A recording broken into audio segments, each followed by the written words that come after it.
and they're not to create content, but also to be seen and heard.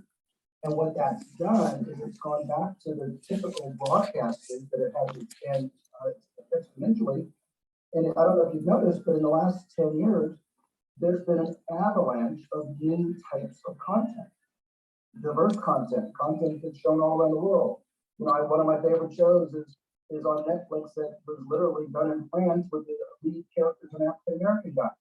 That would have never been possible or become mainstream 20 years ago because we were programmed into a small universe generally of folks. And now that democratization, meaning significant numbers of content and content often is allowing new people to get into the market. And I'll give you one example.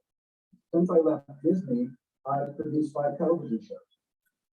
One on ABC Family, which was when I was at Disney, and then I've done 3 documentary sets, including Scrum, which just launched in October of this past year. Scrum tells the story of an African American, the first African American coach in the United States to win an NCAA national championship. And why is that important? Because I produced it and I own a piece of that content. And more than that, that's the kind of content that we wouldn't have been able to produce and get funded 20 years ago because it's talking about rugby, not a big sport in the United States, but a big sport globally. It's talking about an African American lead character, and it's a documentary format. All of these things now are very valuable. We can tell stories that resonate with folks, but it's all because of what YouTube started years ago, and not that many years ago. I'll turn it back over to you, Dana.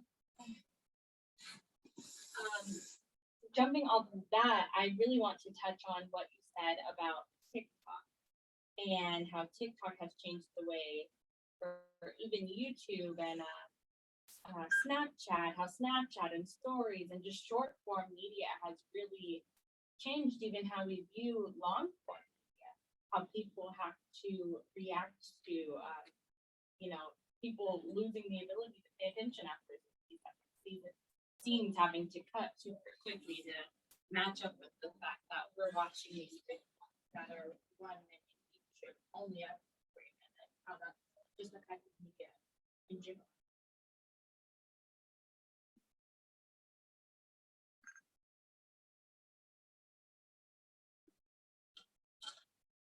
It's funny because when I talk to students or when I'm talking to professionals in the media sector, I always talk about the importance of always following where people's eyeballs are going.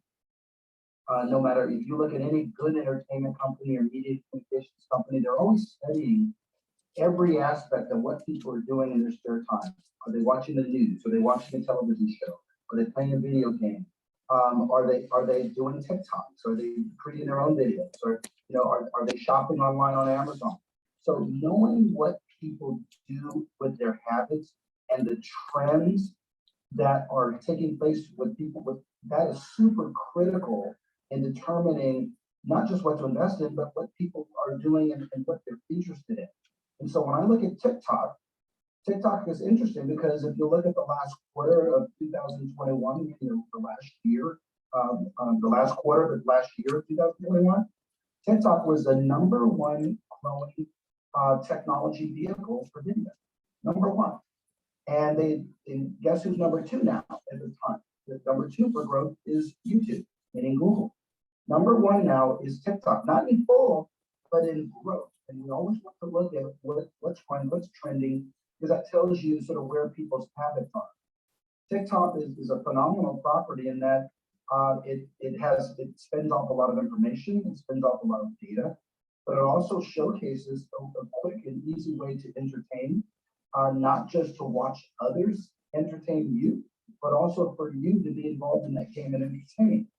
The backside of TikTok is also very important, and as it is with all the platforms, and that is that it tells advertisers and other people that want an organization that wants to influence a consumer, it tells them exactly what you as a person tells you your behavior online, and these kinds of things that add to business profiling and determining influence.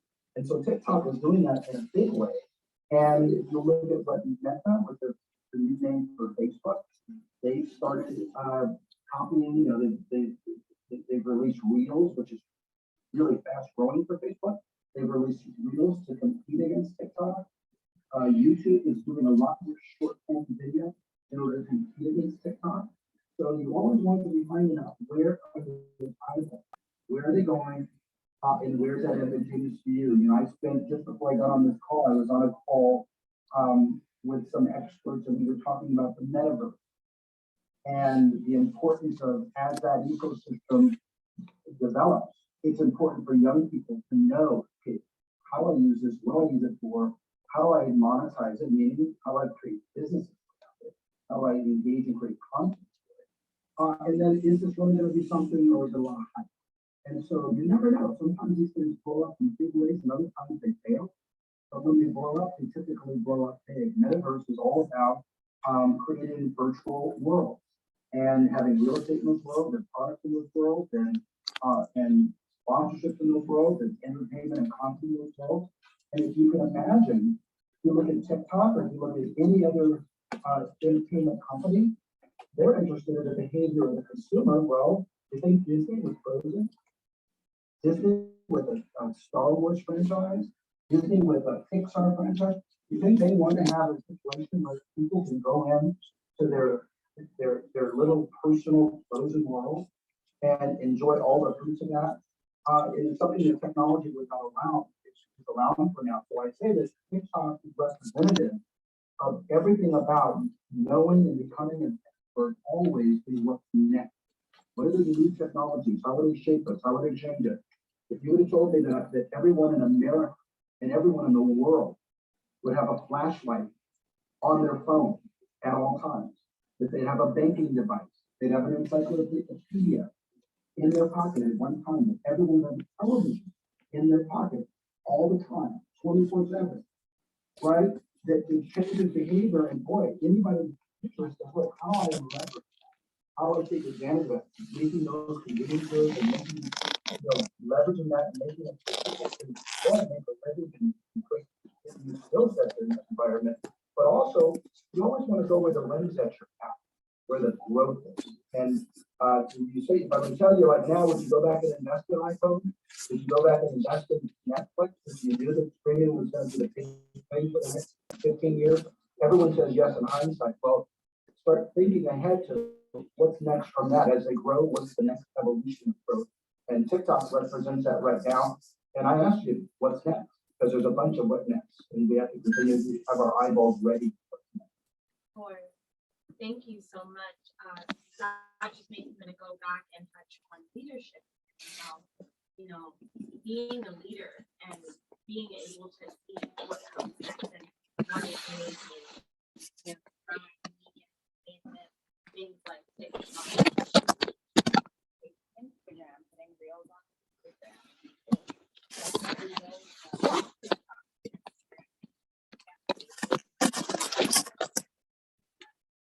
And go ahead.